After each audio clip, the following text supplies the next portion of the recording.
Meron ding tubigan dito.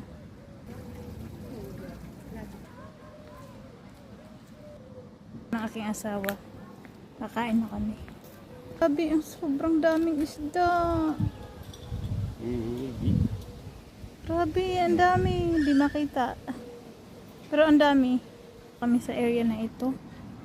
Sa may tulay na daming pinong isda na hindi naman makita dahil sa araw. Ang aking asawa, nalilibang. So nakita nyo maraming mga kandado. Ayan o.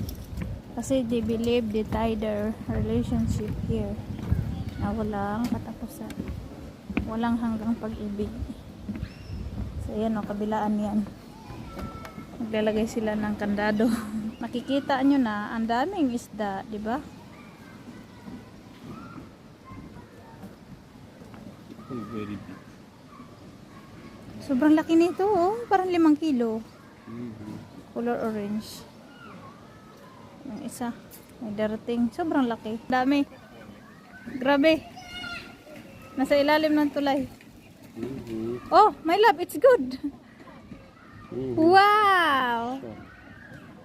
Wow, super. So, nasa bridge kami. So, yun ang aking asawa. Libang na libang. So, ayan, napuno sa isda yung tulay. Ilalim ng tulay. Oh, grabe. Dami. So, ito ang napakalalaki. Yan. Sobrang laki. Yes. Wow! Para lang na libreng tanawin ng aquarium. Yan o. Ay, napakasaya. Wow! So, ayun lang guys. So, ayan yan. Dito sa ilalim ng bridge. Sobrang dami. Isda. Pwede mong pasuin. Muna kami. Dahil nagutom, may baon kami ng aking asawa. Dito kami habang manonood kami sa mga isda at pato sa paligid. Pakain muna kami. Babay muna.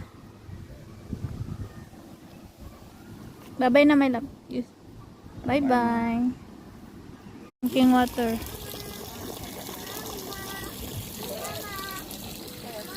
Bye. You can't watch Facebook.